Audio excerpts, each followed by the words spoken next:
It was a day marked by perfect serenity, sunlight casting a warm glow over the landscape, the kind of day that seems to promise only good things. 3 days before Thanksgiving, John Edward Jones, a young and healthy medical student, set out on an adventure that would starkly contrast this idyllic scene. His destination was Nutty Putty Cave, a spot renowned for its appeal to beginner cavers and casual explorers.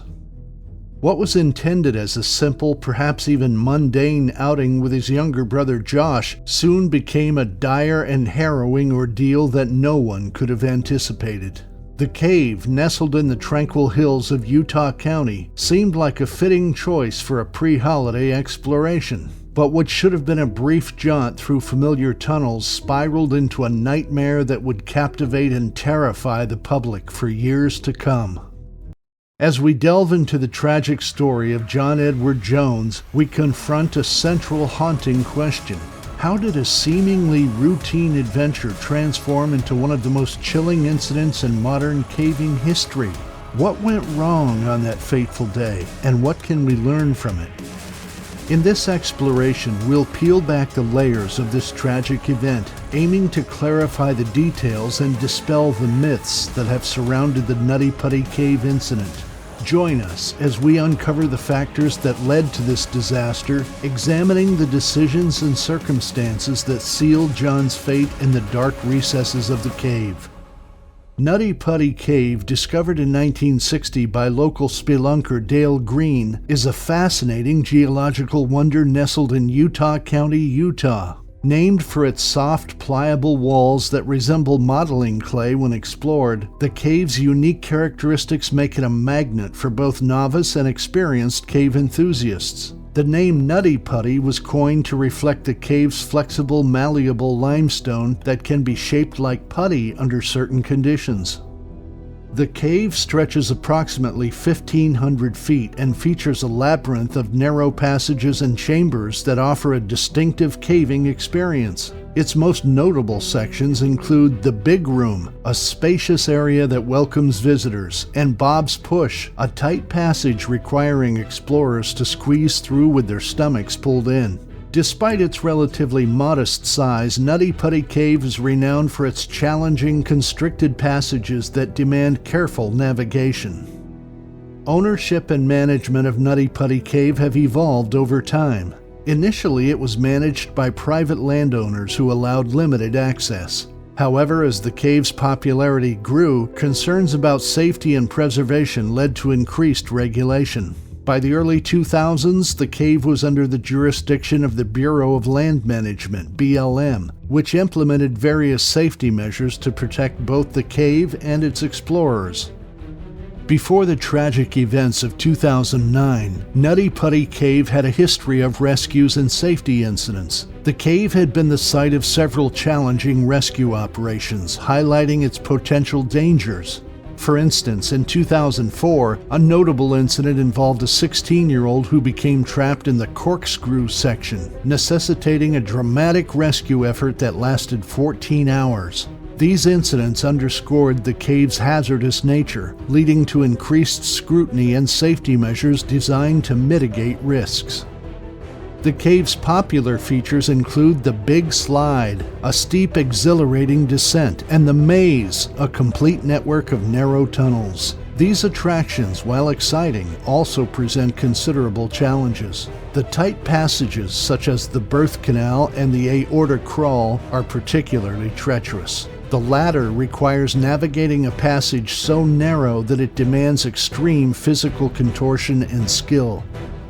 As Nutty Putty Cave gained notoriety, the balancing act between providing access and ensuring safety became increasingly complex. The cave's allure, combined with its inherent dangers, created a perfect storm for the tragic events that would unfold in late 2009. John Edward Jones, a 26-year-old medical student from Brigham Young University, was known for his adventurous spirit and zest for life. Born and raised in Utah, John had a deep appreciation for the natural beauty surrounding him.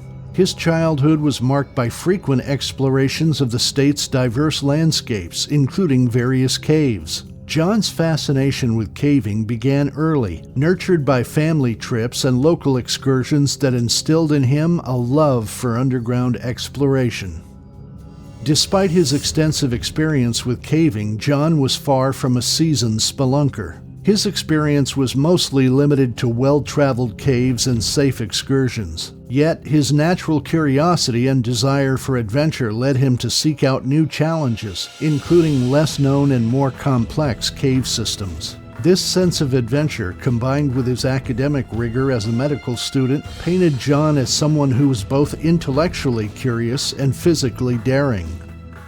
In the months leading up to the tragic Nutty Putty Cave incident, John had been planning an exploration trip to the cave with his brother Josh and a small group of friends. The group, which included John's close companions and fellow caving enthusiasts, was excited about the prospect of exploring the famed Nutty Putty Cave. The cave had become somewhat legendary among local explorers, known for its narrow, twisting passages that offered a unique challenge.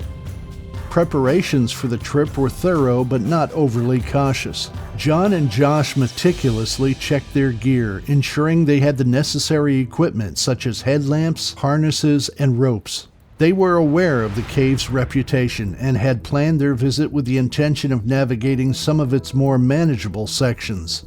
The group was composed of experienced individuals who had explored various caves before, and they were optimistic about a safe and enjoyable exploration. On the day of the trip, the team set out with high spirits. They entered Nutty Putty Cave in the early afternoon, eager to experience its twists and turns. The group's initial explorations were uneventful as they navigated through well-trodden paths and admired the cave's natural formations. It wasn't until later in the day that they decided to venture into less familiar areas, pushing further into the cave's complex network. John's choice to explore deeper and tackle more challenging sections of the cave was driven by his adventurous nature and the thrill of discovery. However, this decision would soon lead them into uncharted and perilous territory, setting the stage for the harrowing events that would follow. As the gravity of John's situation became evident, Josh made desperate attempts to free his brother from the unforgiving grip of Nutty Putty Cave. He tried everything within his limited means, pulling, pushing, and even attempting to dig around John's body, but the narrow passage offered no mercy. John's position, wedged tightly in the cave's limestone chokehold, made it clear that they needed professional help. The realization hit hard, and Josh's heart sank as he navigated back through the cave to call for assistance. The call for help set off a chain reaction. By the time the rescue team arrived, hours had already passed. The team comprised experienced cave rescuers, paramedics, and engineers, all working against the clock. They quickly assessed the situation and devised a plan. The immediate goal was clear: stabilize John and extract him from the deadly embrace of Ed's push.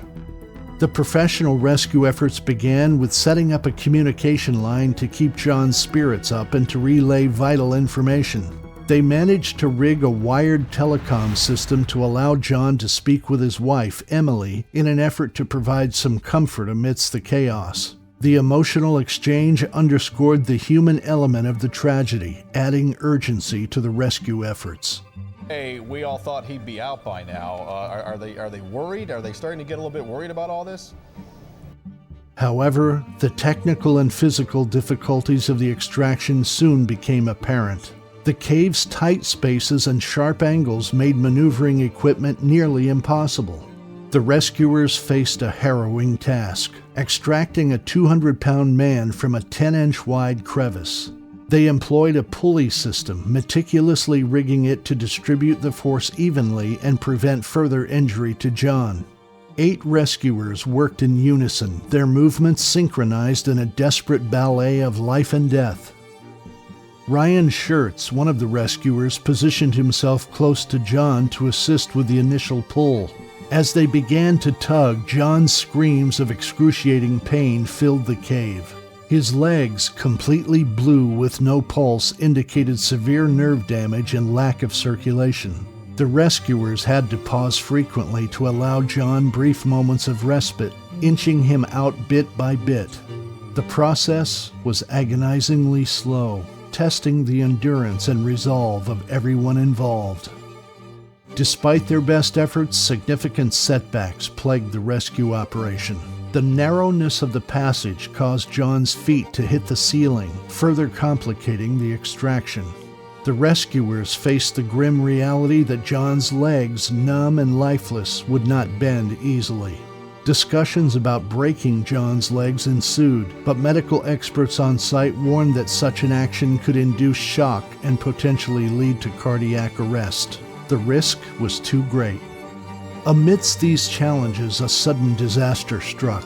While adjusting the pulley system, a carabiner failed, resulting in a loud blast that knocked Ryan unconscious. He awoke to find blood all around, a piece of metal having struck his face. Ryan's injuries forced him to withdraw from the cave, seeking urgent medical attention. This accident not only hindered the rescue operation, but also served as a stark reminder of the inherent dangers involved. As Ryan was taken to the hospital, John's father, Dave, stepped in to take his place. He attempted to tie a rope around John's body, but found it impossible due to the wedged position. Dave himself became trapped momentarily, highlighting the perilous nature of the rescue. After 15 minutes, he managed to free himself and return to the surface, recognizing the growing hopelessness of the situation. Brandon Kowalas then took over, bringing the telecom system to allow John another chance to speak to Emily. Despite their optimistic words, the reality was bleak. Brandon reported that John, before becoming unresponsive, made gurgling breaths indicative of suffocation. The rescue team, now emotionally and physically exhausted, gathered to reassess their strategy. At 11:56 p.m. on Wednesday, November 25th, John Edward Jones was pronounced dead. The rescue operation, lasting over 24 hours, had taken a tremendous toll on everyone involved. John had survived an extraordinary 27 hours, defying expectations given his precarious position. The cave's tight confines and the rescuers' relentless efforts highlighted both the resilience of the human spirit and the unforgiving nature of the underground environment. In the aftermath, John's body quickly became stiff, making recovery impossible. Nutty Putty Cave, which had once been a site of exploration and adventure, became John's final resting place.